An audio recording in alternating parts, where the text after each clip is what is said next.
Hey, Jeannie. Oh my gosh, it has been so long. So good to hear your voice. What has it been? High school? Last time we talked? So good to hear from you. You know, I'm calling today because I am actually having a new house built, and I'm trying to get as much feedback on it as possible. So I wanted to know, can I send you the blueprints? Get your thoughts? Yeah, just send them right over. I'm going to send them. I'm gathering thoughts from all the different people. I'm going to send them to my architect when I'm done. Yeah, no, don't worry. It's not just you. I'm not just asking you. Yeah, I'm asking the people that I worked with at TCBY when I was 15 years old. Yeah, I just really respect their opinion. My college chamber choir. It's best to get a bevy of ideas. Yes, we are on the same page. Thank you so much, Jeannie. Go Dukes! I'll see you later. Okay, cool. Thank you. Oh, sorry about that.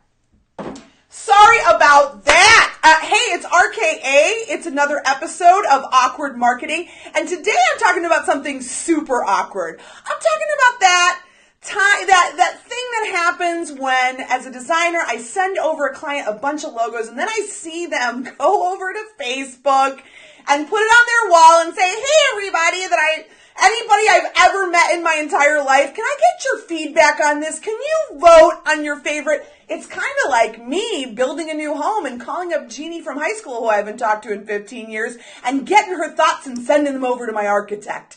It is the best way to get a brand design that has absolutely nothing to do with your clientele. Yep, that's it. So the name of the game today is the top 5 things that your designer wishes you knew, but is too afraid to tell you. And I'm getting real here, folks. I mean, you might recognize yourself in that story I just told, and I know it's painful.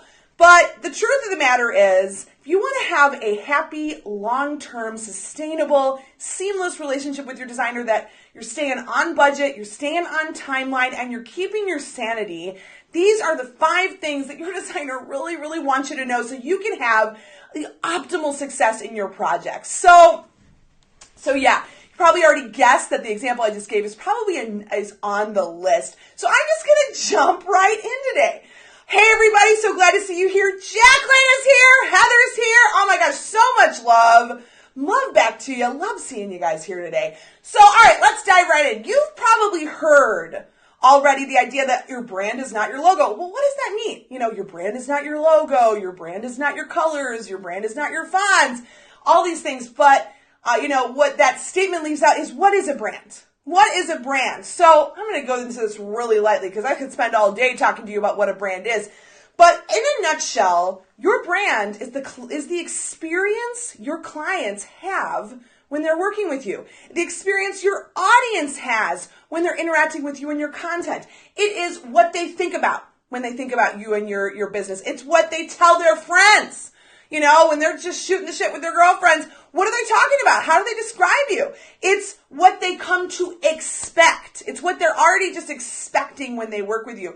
And what I see so often is people are thinking that their brand is like a performance they do for their clients. It's something I'm going to like, my brand. But actually, your brand is a dance you do with your clients. It's not something that you tell your clients that it is. It's actually what your clients, your audience, your customers, it's what they tell you. It's what they're experiencing. It's what they've come to expect. And that's tricky.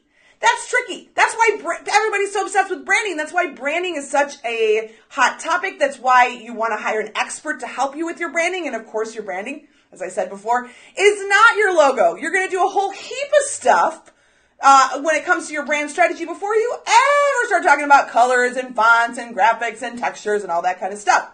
But I think it's super important to know that, again, your brand is not what you tell people it is. It's what people come to expect from you. It's basically what people tell you it is. And so you're always going to be in this evolving kind of experience of tweaking your content, tweaking how you show up in the marketplace, tweaking your offerings, all of the ways that you are being visible, and all of your whether it's from your content to your customer experience, tweaking that so that the experience that you want people to have, the brand story you want people to get, is being reflected back to you. So it's not just what you tell people it is, it's what people are telling you it is. So that's off the bat. Now, this is the precursor to my number one thing that your designer wishes you knew, but but is too afraid to tell you. And that is when it comes to your logo, your visual identity, if you will, which is your logo, your colors, your fonts, your mood photography, your textures, your patterns, all that good stuff. Those things are not your brand, but they are part of creating that brand experience that I just told you about. And so one thing, the top thing that I want you to know as your designer that I was until now too afraid to tell you is that your logo's job is not to tell your entire brand story. So let me tell you what I mean here. Sometimes I'm designing a logo for a client and they're like, I really want my logo to tell the story that I work with women, but I also work with dogs. But I work with dogs that have, a unique view of the world. They're spiritual dogs. But I don't want to, leave turtles out of the mix because sometimes I work with turtles. So my brand logo needs to talk about, it needs to tell people I work with women, I work with spiritual dogs, I work with turtles with an attitude, and I do it all with the healing art of cooking or whatever you like. So they want their logo to say, I work with women and I work with spiritual dogs and I work with turtles with an attitude and I work, I do it all with the culinary arts, right? And that's not a logo's job. Your logo's job is not to tell your entire brand story for you, okay? Your logo's job is not to, is not to be a literal interpretation of what you do, right? Your logo is part of the brand experience that you're creating for people. Now think about famous logos, right? Think about the Nike swoosh. Think about the McDonald's arch. If I look at the Nike swoosh, do I know that Nike creates apparel and athletic wear? Do I know that Nike is going to be my go-to for basketball shoes and for my running pants? No. If I'm looking at the McDonald's arch, does that logo visually tell me that I'm going to get a hamburger when I go to McDonald's? Absolutely not. So the arch, the swoosh, the logo for your brand is going to be part of the storytelling experience, but it's not there to tell the whole story. Heather says, yes, brand logo is a hint, a discussion starter, a visual cue that it's you they're talking to. Oh, I love you, Heather. I love you. Look at my logo. You would never know from looking at my logo that I'm a brand designer, I'm a web designer, I'm a marketing strategist.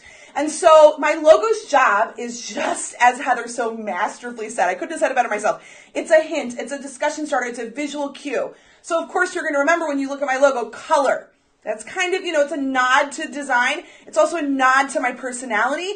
And at the end of the day, you got RKA in there, so you remember it's RKA. But my logo is not telling the whole story of exactly what I do and exactly who I work with and exactly all the ways that I help people.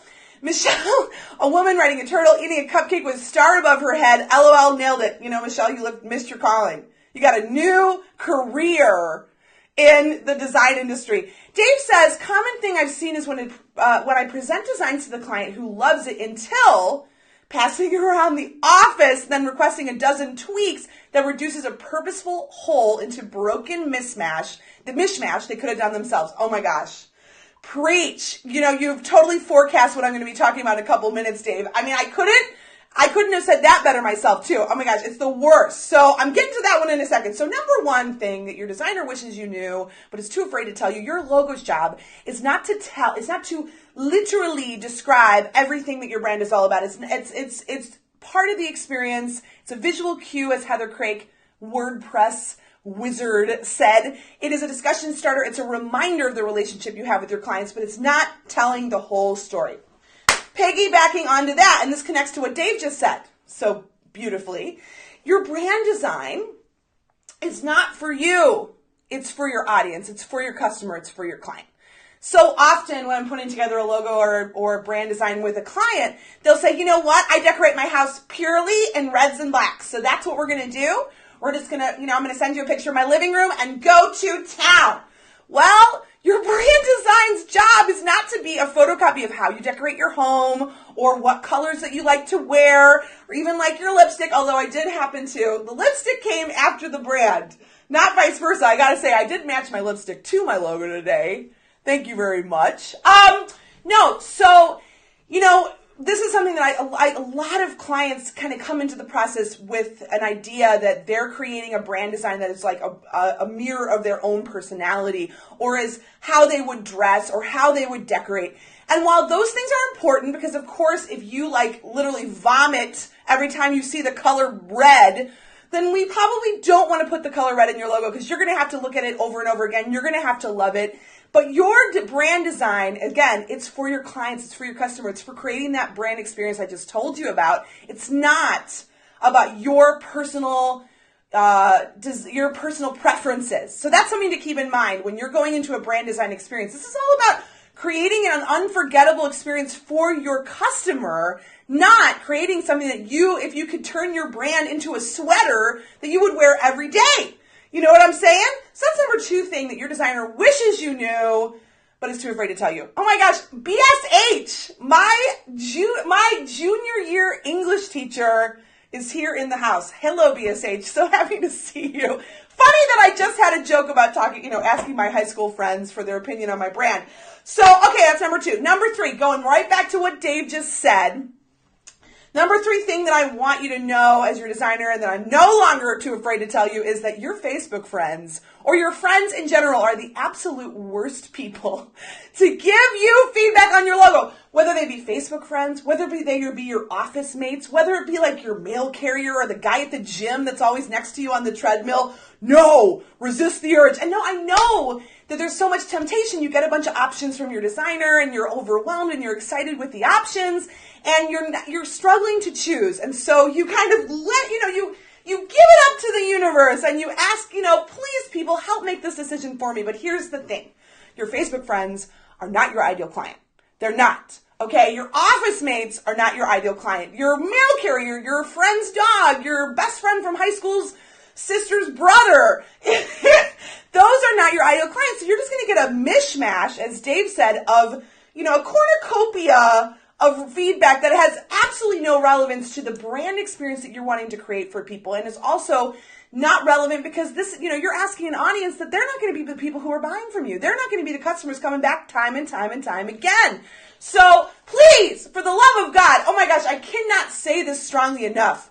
When you get a new group of brand designs from your designer, do not open this up to a Facebook poll. The only exception I would make to this is if let's just say, you've got a community. You're a coach, you're a healer, you've got, some sort of a Facebook group that you've built up around your business and your brand.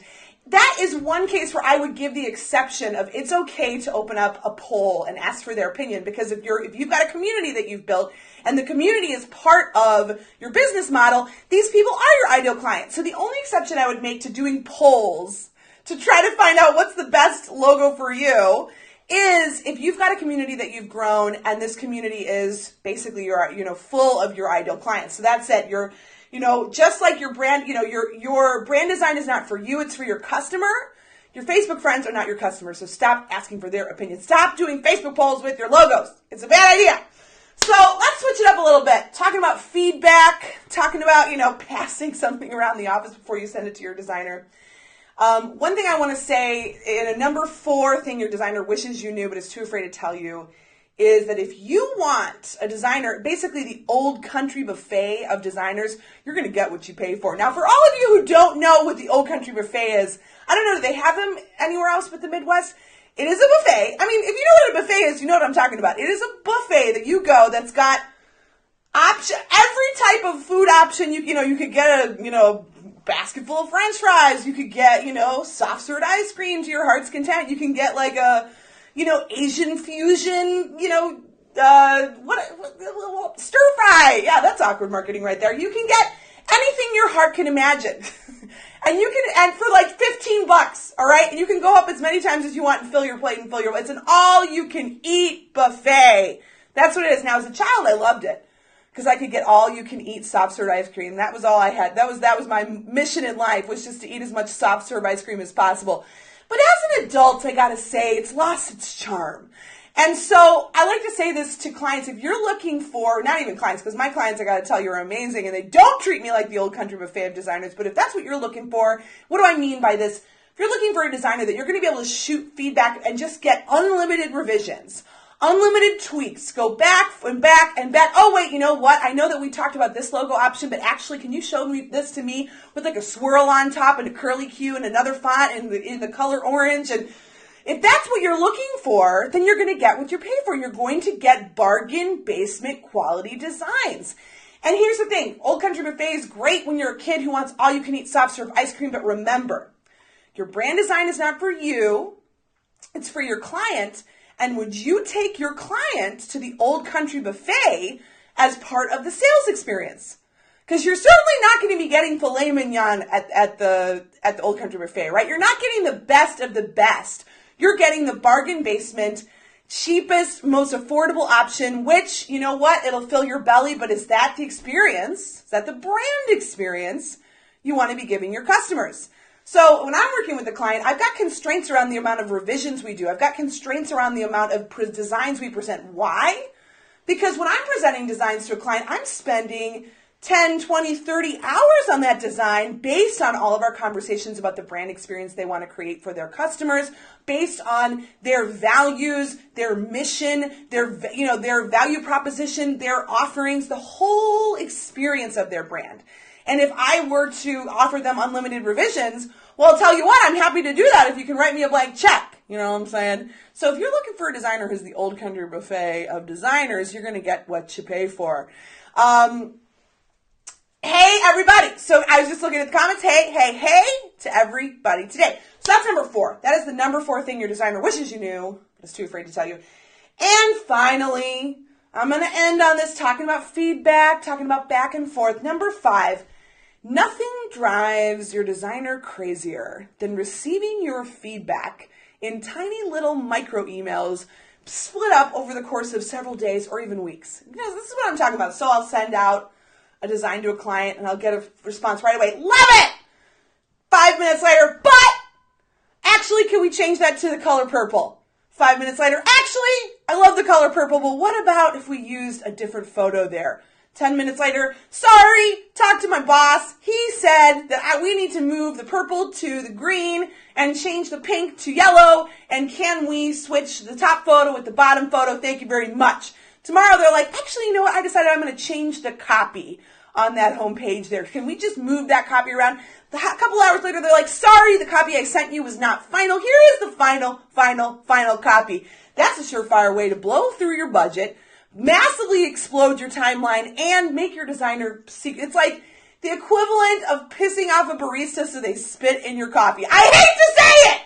And, you know, luckily you can't spit into a design, but you can get so fed up with it that you're no longer approaching it with creativity and excitement and the zhuzh that you need to make every design pop off the page. So I'll tell you what, if you're working with me, actually, you know, as soon as I send you a design milestone, because I'm going to tell you when I'm sending it to you, here's how we receive feedback. We're going to ask you to take your time with it. We're going to ask you to compile all your thoughts, comments, questions, revisions, tweaks into one single document. And then once we receive that, if we need to hop on a screen share call to move through the design visually together, we're going to do that. But what we're not going to do, if you send me 20 emails, I'm going to say, thank you so much for those emails. Can you take those emails, put them together into one single document, make sure that you've thoroughly reviewed the design, because we're going to go through this once, not 100 million times. That's going back to the Old Country Buffet, because that is not what we're about at RK. We're not the Old Country Buffet of designs. So there's nothing that will drive your designer crazier than sending them 10 micro emails with different, contradictory, comments, thoughts, revisions, questions. You want to take your time with it. Really sit with it and put all of your comments and thoughts together into a single document. That is going to keep your relationship with your designer moving so much more smoothly, and you're going to avoid them potentially losing important feedback. Because if you're sending them a million emails, it's so much easier for them to lose something in the course of the thread, right? And you're going to stay in their good graces, because here's the thing. Your goal here is to get a design that pops up the page, that has people begging you to take their money, right? And so you're going to want to, make sure that you're giving feedback in a way that is easy to process. And so also you're not wasting your revisions, because any good designer worth their salt is going to have a limited amount of revisions they're giving you. So you want to make those revisions count. That's what I always say when I'm sending over a milestone. Let's make this round of revisions count. Take your time with it, put together everything in one document, and then we'll talk. That's what it's all about. That's what it's all about. So let's review the 5 things that your designer wishes you knew but is too afraid to tell you. 1, your brand is not a logo, and with that, your logo's job is not to tell the whole story of your brand. It's a part of the experience. It's a visual cue, as Heather Craig said, but it's not the whole story. It's not telling everything. So that's number one. Number two, brand design is not for your brand design is not for you. It's for your customer. Remember that.